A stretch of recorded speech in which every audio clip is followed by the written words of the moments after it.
ቀደም ብዬ እንደተገለጽኩት የትግራይ ኃይሎች የተባሉትን ቦታዎች ለመቆጣጠራቸው በገለልተኛ ወገን አልተረጋገጠም። የአማራ ክልል መስተዳደርም ሆነ የኢትዮጵያ መንግስት በጉዳዩ ላይ እስካሁን መግለጫ አልሰጡም።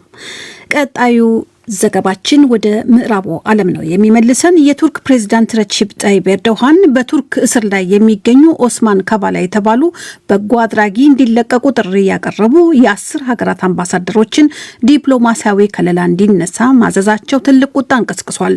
ባለፈው ሳምንት መገባደጃ ፕሬዝዳንት ኤርዶሃን ትዕዛዝ ካስተላለፉባቸው 10 ሀገራት መካከል የአሜሪካ፣ የጀርመንና የፈረንሳይ አምባሳደሮች ይገኙበታል። አምባሳደሮቹ ያስተላለፉት ጥሪ በቱርክ መንግስት ኃላፊነት የጎደለው ነው ተብሏል። ኦስማን ካቫላ ተቃዋሚዎችን በገንዘብ በመደገፍና ባልተሳካ የመፈንቅለ መንግስት ሙከራ በመሳተፍ ተጠርጥረው ከታሰሩ 4 ዓመት ገደማ ሆኗቸዋል። የ62 ዓመቱ ካቫላ ባለፈው ዓመት ከተጠረጠሩበት ክስ በቱርክ ፍርድ ቤት ነጻ ተብለው ወዲያውኑ በጸጥታ አስከባሪዎች በቁጥጥር ስር ውለው ዳግም ለስር ተዳርገዋል። የብራስልስ ወኪላችን ገበያው ንጉሴ ዝርዝር ዘገባውን ልኮልናል። የቱርክ ፕሬዝዳንት ሚስተር ሬሲፕ ጣይብ ኤርዶጋን ባለፈው ሳምንት መጨረሻ ላይ የውጭ ጉዳይ መስሪያ ቤታቸው የ10 የምዕራብ ሀገሮች አምባሳደሮችን ዲፕሎማቶች ከለላ በማንሳት ወይም ፐርሶን ኖን ግራታ በማወጅ ከሀገር እንዲያስወጣቸው ያዘዙ መሆኑን አስታውቀዋል። አምባሳደሮቻቸው እንዲባረሩ የተወሰነባቸው ሀገሮች አሜሪካ፣ ካናዳ፣ ጀርመን፣ ፈረንሳይ፣ ኒውዚላንድ፣ ዴንማርክ፣ ስዊድን፣ ፊንላንድ፣ ኖርዌይ እና ኒውዚላንድ ሲሆኑ ከነዚህ ውስጥ 7ቱ ቱርክ ራሷ አባል የሆነችበት የሰሜን አትላንቲክ ጦር ቃል ኪዳን ድርጅት ኔቶ አባሎች ናቸው። አምባሳደሮቹ ቀደም ሲል የፕሬዝዳንት ኤርዶጋንን መንግስት ለማስወገድ እንደ አውሮፓ አቆጣጠር በ2016 ዓ.ም ተሞክሮ ከነበረው መፈንቅለ መንግስት ጋር በተያያዘ የታሰሩት ቱርካዊ ባለሀብት ሚስተር ኦስማን ካቫላ እንዲፈቱ የሚጠይቅ የጋራ መግለጫ አውጥተው ነበር። በቱርክ መንግስት ዋና የፖለቲካ ተቀናቃኝና የጸረ መንግስት እንቅስቃሴዎች ደጋፊ ተደርገው የታሰሩት ሚስተር ካቫላ በምዕራብ መንግስታትና በሰብአዊ መብት ድርጅቶች ሰላማዊና የሰብአዊ መብት ትግል አራማጅ ናቸው። የአውሮፓ የሰብአዊ መብት ፍርድ ቤት በቅርቡ ባሳለፈው ውሳኔም የቱርክ መንግስት በአስቸኳይ እንዲፈታቸው የጠየቀ ሲሆን የአምባሳደሮቹ ጥያቄም ይህንን ውሳኔ መሰረት አድርጎ የቀረበ ጥሪ እንደሆነ ነው ከምዕራብ ሀገሮች ዋና ከተሞች የሚነገረው። የቱርክ ፕሬዝዳንት ሚስተር ኤርዶጋን ግን ይህንን የአምባሳደሮችን መግለጫና ጥያቄ እንደ ትልቅ ድፍረት ነው የቆጠሩት። ሁሉም ካቫላ ይላሉ። ካቫላ አንድ የቱርክ ባለሀብት ነው። ለሱ 10 አምባሳደሮች ወደ ውጭ ጉዳይ ሚኒስቴር ቢሮ መሄዳቸው የሚገርም ብቻ ሳይሆን ድፍረትም ነው በማለት ዲፕሎማቶቹ ከሀገር እንዲባረሩ ለውጭ ጉዳይ ቢሮአቸው ትዕዛዝ ያስተላለፉ መሆኑን አስታውቀዋል። Burası Türkiye. Anlı şanlı Türkiye. Burada kalkıp da Dışişleri Bakanlığı'na gelip ይህ ቱርክ ነው። በድንገት ተነስቶ ወደ ውጭ ጉዳይ ሚኒስቴር በመሄድ መመሪያ የሚሰጥበት ሀገር አይደለም። ለውጭ ጉዳይ ሚኒስቴር ቢሮአችን በግለሰቦቹ ላይ እርምጃ እንዲወሰድና በቱርክ የመቆየት መብታቸው እንዲገፈፍ ወይም ፐርሶን ኖን ግራታ እንዲታወጅባቸው አዝዣለሁ ብለዋል። ይህ የፕሬዝዳንት ኤርዶጋን ውሳኔ በምዕራባውያንና በቱርክ ያለውን ግንኙነት የበለጠ እንደሚያሻክረው ነው በብዙዎች የሚታመነው። በቱርክ ኢኮኖሚ በተለይም ዋጋው እየቀነሰ ባለው የቱርክ ገንዘብ ሊራ ላይ ትልቅ አሉታዊ ተጽዕኖ እንደሚያሳድርም እየተነገረ ሲሆን አጠቃላይ እርምጃው ቱርክን ከምዕራባውያን ጎራ የሚያርቃት እንዳይሆን ያሰጋል ነው የሚባለው። የፕሬዝዳንት ኤርዶጋን ተቃዋሚዎች ደግሞ ውሳኔው በቱርክ የደረሰው የኢኮኖሚ ችግርና የገንዘብ ግሽበት የፈጠረውን የህዝብ ቁጣ ለማስቀየስ የተወሰደ እርምጃ ነው ሲሉ ይተቻሉ። ቱርክ ለምዕራባውያኑ አይነተኛ አጋርና የኔቶም አባል መሆኗ የሚታወቅ ሲሆን በተለይ ከአውሮፓ ህብረት ጋር ደግሞ በስደተኞችና ሌሎች በርካታ አጀንዳዎች ላይ በጋራ የሚሰሩ ተፈላላጊ ሀገሮች ናቸው። ሆኖም ግን ፕሬዝዳንት ኤርዶጋን በውስጥም በውጭም ፖሊሲያቸው ከምዕራቡ ሀገሮች የተለዩና ከምዕራባውያኑ ባላንጣዎች ሩሲያና ቻይና ጋርም የሞቀ ግንኙነት ያላቸው መሆኑ እሳቸውን አወዛጋቢ መሪ አገራቸውንም አስቸጋሪ ወዳጅና ጎረቤት አድርጓቸው ነው የቆየው። በፕሬዝዳንቱ ያልተጠበቀ እርምጃ ላይ የምዕራብ ሀገሮች በተለይም አምባሳደሮቻቸው እንዲባረሩ የተወሰነባቸው ሀገሮች በፋንታቸው የቱርክን አምባሳደሮች ከየሀገሮቻቸው በማባረር አጸፋዊ እርምጃ ሊወስዱ ይገባል የሚሉ አስተያየቶች የተሰሙ ቢሆንም ይህ ግን እንደማይሆን ነው የብዙዎች ግምት። እስካሁን የተባረረ ዲፕሎማት የሌለ ሲሆን ፕሬዝዳንቱ ውሳኔያቸውን እንዲያጥፉ ዲፕሎማሲያዊ ጥረት እየተደረገ እንደሆነ ነው የሚታመነው። በቅርቡ በሮም በሚካሄደው የጂ20 ሀገሮች የመሪዎች ስብሰባና በግላስጎ የአየር ለውጥ ጉባኤ ላይ ፕሬዝዳንት ኤርዶጋን ከአሜሪካው ጆ ባይደን እና ሌሎች መሪዎች ጋር በሚያደርጓቸው ውይይቶች ለውጥ ሊኖር ይችላል የሚሉት የፖለቲካ ተንታኞች በፊርማቸው ጥያቄ ካቀረቡትም ሆነ እንዲባረሩ ከተወሰነባቸው አምባሳደሮች ውስጥ የጣሊያን፣ ብሪታንያና ስፔን የመሳሰሉ ሀገሮች ዲፕሎማቶች አለመካተታቸው ውጥረቱን ለማርገብ የሚደረገውን ጥረት ሊረዳ ይችላል በማለት የተካረረ የሚመስለው የቱርክና የምዕራባውያኑ አለመግባባት ሊበርድና ውሳኔውም ሊሻሻል እንደሚችል ያላቸውን ተስፋ ይገልጻሉ። ገበያው ንጉሴ ለዲደብሊው ብራስልስ። አድማጮች 4 ርዕሶችን ያስተነተንበት የምሽቱን የዜና መጽሔታችንን እዚህ ላይ እንቋጫለን። ወደ ሳምንታዊው ማደረ ዜና ነው የምናልፈው። አዘጋጁ ነጋሽ መሐመድ የኢትዮጵያ ጦርነት የሚያደርሰው ጥፋትና መፍትሄው ይለናል። አብረን እንከታተል። መልካም ቆይታ። ማህደረ ዜና። የሱዳን ሉዓላዊ ምክር ቤት ሊቀመንበር ጀነራል አብዱልፈታህ አልቡርሃን ያው እንደ ወታደር አንድ ቆጥ ላይ 2 አውራ አይሰፍርም ያሉ መስለዋል። ዛሬ አሉም አላሉ ሱዳን ውስጥ ባለፈው ሳምንት በተቃቀስነው ፖለቲካዊ ፍትጊያ ጀነራሎቹ የበላይነታቸውን ያረጋገጡ መስለዋል። ዳር ይዘልቅ ይሆን?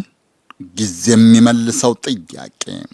ከሱዳን ደቡብ ምስራቅ የአዲስ አበባ ባህር ዳር ፖለቲከኞች ከመቀሌ ባላንጦቻቸው ጋር የገጠሙት እሰጥ አገባ ግን አምና በጫሩት ጦርነት ኑሮ ዛሬም የሺዎችን ሕይወት፣ አካል፣ ሀብት፣ ንብረት እያጠፋ ሚሊዮኖችን ለረሃብ መፈናቀል ዳርጎ እንደቀጠለ ነው።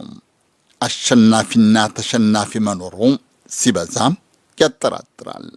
ለድርድር ውይይት፣ ሰላማዊ መፍትሄ ጊዜው በርግጥ መሽቷል።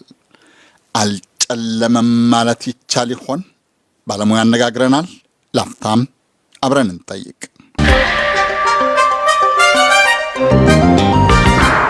ዛሬ ከመቀሌ ተንደርድረው ደሴ ጥግ የደረሱት የህዝባዊ ወያኔ ሓርነት ትግራይ ህወሓት ፖለቲከኞችና የጦር አዋጊዎች የሚያዙት የኢትዮጵያ ህዝቦች አብዮታዊ ዲሞክራሲያዊ ግንባር ኢህአዴግ ተዋጊዎች ደብረ ታቦር ወይም ሐሙሲት መድረሳቸው በሚዘገብበት በዚያ ዘመን ያኔው ወጣት ኢትዮጵያዊ ባይሳ ዋቆያ የተባበሩት መንግስታት ድርጅት ባለሙያ ሆኖ እንደ ኢትዮጵያ ሁሉ በጦርነት ከምትተረማመሰው አፍጋኒስታን ገባ። ሶቪየት ከወጡ በኋላ እርስ በርስ ይታኮሱ ጀመር። በጣም ቶክን አባውት 1989 በፈረንጅ እና 1990 ላይ ሲታኮሱ ደብዳቤ ለላኩና የሙጃሂድን አለቆች ናቸው። በሚቀጥለው ሳምንት ሊወጋ ፈልጋለሁ ይሄን አጥፍተሃል ይለዋል። ያኛው ይመልሳል። ቀጠሮ ይወስዳሉ።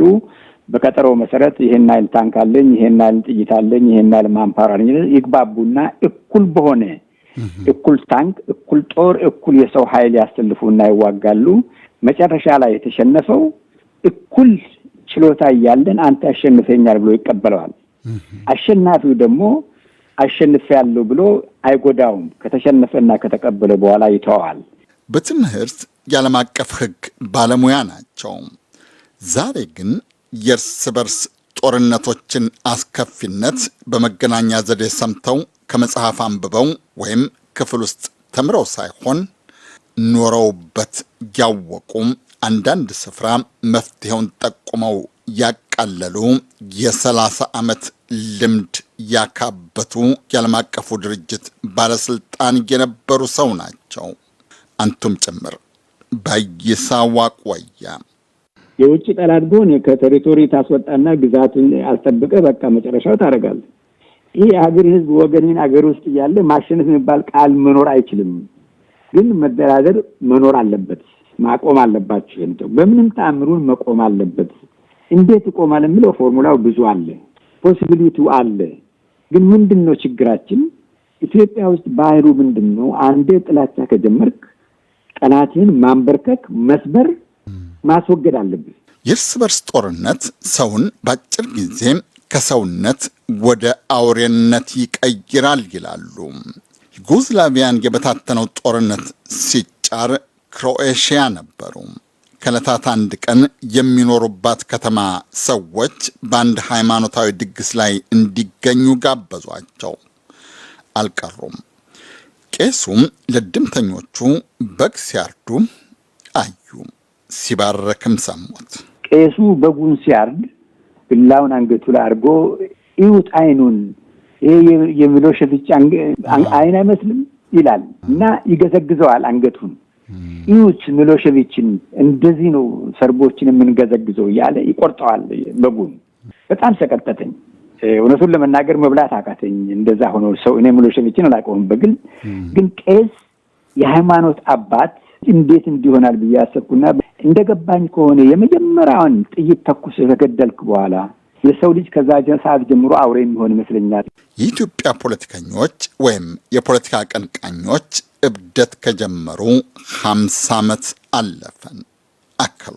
በደርግ ጊዜም ብትወስድ ለምሳሌ የሀፓ ልጆች ናቸው የተባሉ ጥፍራቸውን ዘይት ውስጥ እየከተትክ ወገንህን እንድስታሰቃይ፣ በወያኔ ጊዜም እንደዚሁ ግብረ ሶዶማዊ እየፈጸምክባቸው ሬት እያደረግክ እየገዘገዝክ ሰውን እየቆረጥክ፣ አሁንም በቅርብ ጊዜ አሁን በጠራራ ፀሐይ ወጣት ልጅን ሜዳ ላይ አሰልፈ በጥይት ሲቀጠቅጥ ምን ቢደረግ ነው አንድ እናት ልጆች ኢትዮጵያውያንን እንዴት እንዲደረስን የሚለውን ጥያቄ ለኔ አይከብደኝም።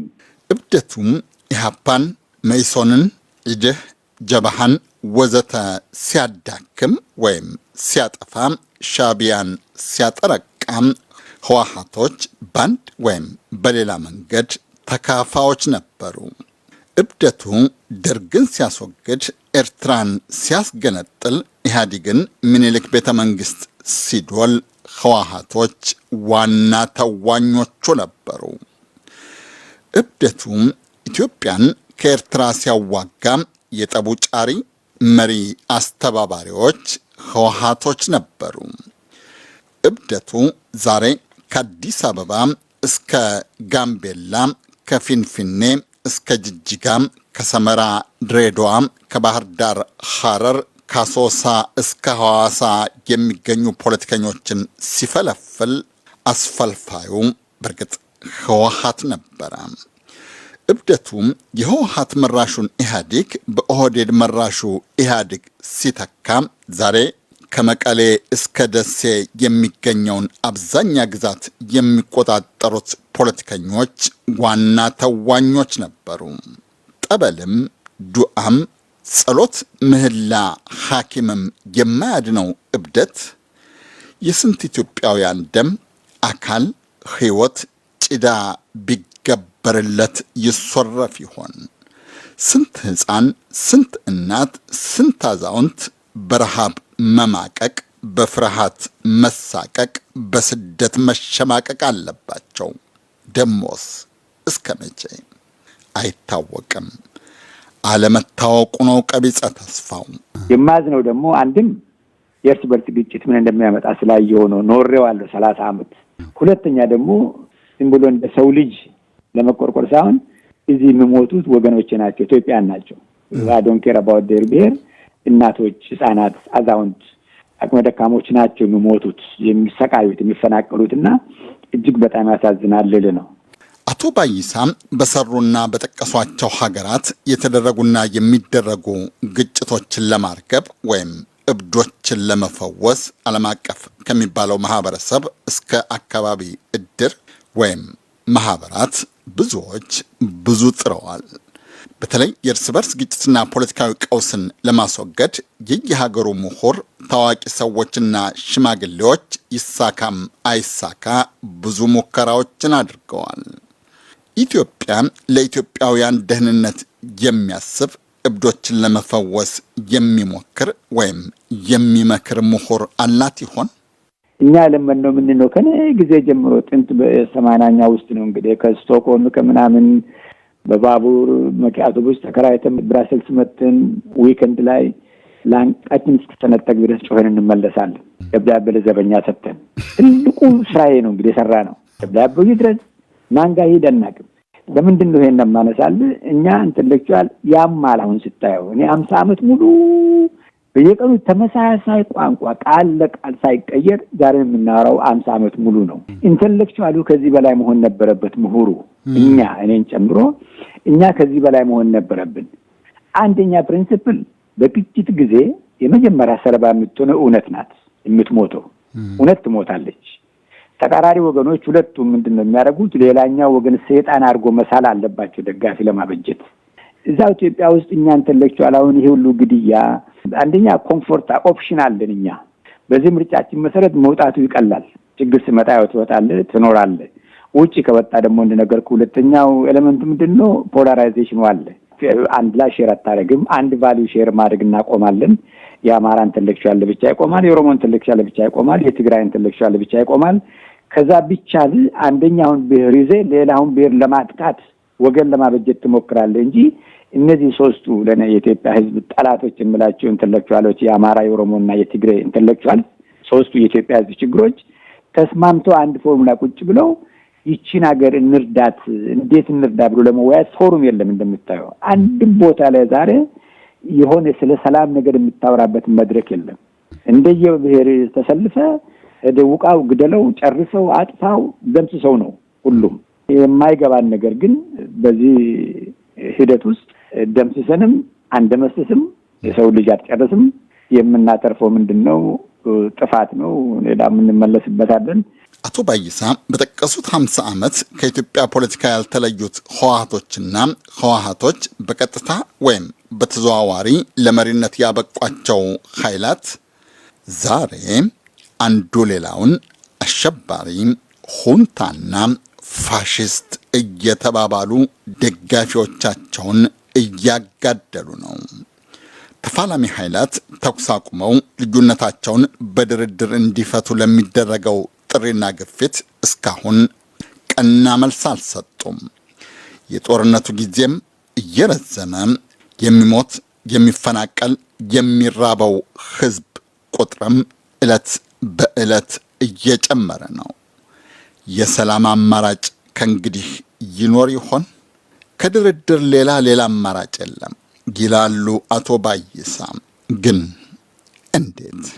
በሰለጠነው ዓለም መወያየት ከጓደኛ ጋር ሲሆን ድርድር ከጠላት ጋር ነው። መደራደር ማለት ደግሞ መሸነፍ ማለት አይደለም። ነገሩ ለህዝብ ሲባል ይሄ ለሚያልቀው ህዝብ ኤቭሪዴይ ለሚሞተው ሰው ፎር ኖ ጉድ ሪዝን ኢትዮጵያኖች ከመጋደል መደራደር ይቻላል። ፎርሙላው ብዙ ነው። እሱ አስፈላጊ የሚሆንበት ጊዜ መቅረጽ ይቻላል የተለያዩ ኦፕሽኖችን። ግን እኔ የጦርነት አሁን ባለበት ሁኔታ ላይ የውጭ አካል መጥቶ ሁለቱንም ፖላይት በሆነ ወይ ካላስገደደ በስተቀር አንዳቸውን ሳንበርክኩ ሳጠፉ ባህሉም የለም። እንደዚህ ነው ማድረግ ያለባቸው። ያን ባህል ለመስበር የሚችል አካል ያስፈልጋል። ይሄ ደግሞ በኢትዮጵያኖች መካከል ዛሬ እንደማየው አይታየኝም። ምናልባት ሂስቶሪካሊ ከኢትዮጵያ ጋር ግንኙነት ያላቸው አገራት፣ ትንንሽ አገራት፣ የጎረቤት አገራትን አፍሪካ ዩኒየንን ወደ ውጭ ሀገር ሳትሄድ ምናልባት ዩናይትድ ኔሽንስንም ጨምሮ ፎርሙላዎች ማዘጋጀት ይቻላል።